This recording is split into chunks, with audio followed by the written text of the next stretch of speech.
When I go camping, I like to have plenty of room to sleep, but I also have a lot of gear that I have to take along.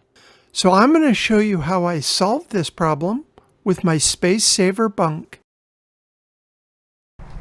As you can see, I bought a bed rug, and it's a full bed liner. Same stuff is inside the cab. It's going to make it a little bit warmer when I go out camping and out at the mines. So this is the wood that I'm using to build a frame. It's simple 1x2, but what I do is I take one piece and set it this way, and another piece, set it this way, glue it all, screw it down, and then what it makes is basically a truss that's extremely strong. It doesn't bend this way, and it doesn't bend vertically. So you end up with this really nice strong structure that works well for building little cabinets and stuff like that. And then when you decide you want to put something together, you just simply put one of these, put a pocket hole through it, drive the screw with some glue, and there you are. Another piece on top that caps this, and you've got a full corner there that's just as strong as it can be. So this is the frame of the bunk, and it's going to end up being about 6 foot 4 inches long when it's completely done, and it's going to be about 24 inches wide. So here's the bunk. You can see it just fits in there really nice, and once the sides are on and the top's on and everything, it's not going to really take up too much more space. And then over here is where my battery power station's going to be.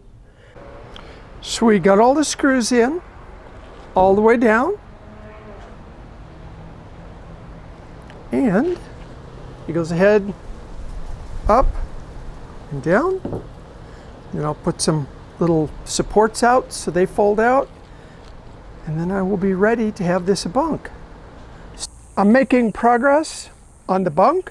As you can see, I'm using blue tape right now, painter's tape as a hinge. But what I want to show you is that these legs, because they're lifted up off the bunk extension with this little piece of wood, that as it swings then, to put it away, it's going to clear all the screws that are on the hinge. Okay, so I've got the front panel on, and I've got the stops cut out and made, but I haven't glued them or screwed them in. I was just able to measure, and I found a plastic tote that I have that will fit right through there. I might have to open it up just a little bit before I do anything else, but that's okay. So I'm wanting to put in one more piece of reinforcement wood right between here. And although I could measure it with my tape measure, I'm never quite sure whether I'm going to get accurate or not. So what I've decided to do is take these two little pieces of L-section aluminum, put it exactly where I want my new piece to be, and then I'm going to clamp it with this pair of vice grips. And now I've got the exact width that I need to cut.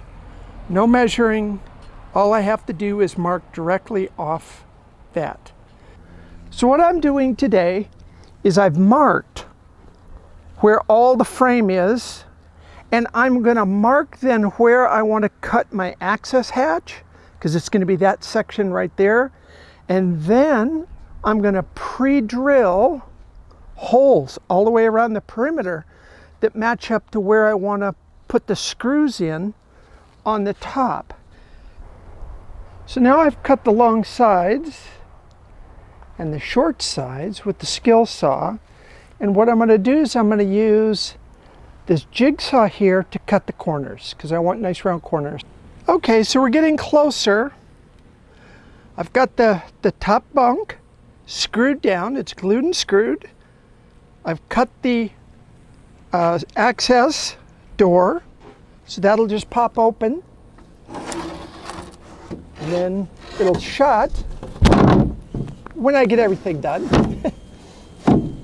But it'll fit just like that. And then as soon as we drop the leaf, then it goes ahead and gives me a whole bunch more storage area in the back of the truck.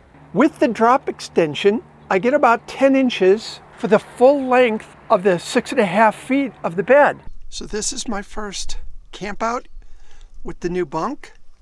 It couldn't be any better. Absolutely slept like a rock last night. Wind came up and that kind of woke me up a little bit, but it was nice to be able to look out the window and just see the beautiful stars, because it's such a dark night out here and the stars were bright, and then just roll over and go back to sleep. Look at the horses. This is what camping is all about.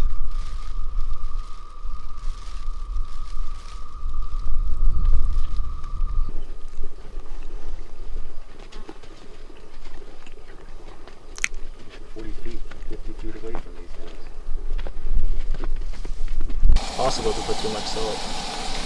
Or it's possible. Do you not like the food heavily salted? Not overly salted, but I think what you put is good. So here's the risk of using cheap wood. I gave the thing a little tug to pull it out so I could get it out here, and this end leg broke off. Now I can add a cleat on the left side to strengthen that up, and I'll have to rebuild that leg. Yeah, maybe a better choice would have been to use quality wood. And then when it's all done, I will go ahead and use a router to open up this opening again. And we'll see how that goes. I'm hoping my my brad gun still works, because it's starting to die.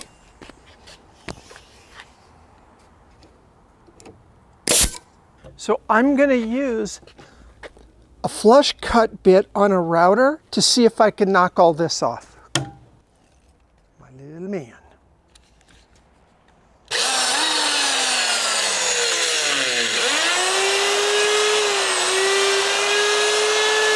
So I am back to where I was with a little bit of an enhancement.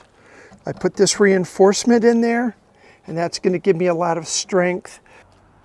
I was able to cut the opening. I used a hole saw at each corner, and then an oscillating tool to cut, straight between each one of the corners, and it turned out better than I would have expected.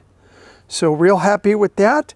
I'm going to go cap the other end, and I think all of the work on this is done. Hopefully I won't break it again. And then once I do that, all it needs is paint. I've never been a real big fan of painting, but this really needed it. I had some leftover house paint that painted some of my rooms with, and that seemed like the ideal solution.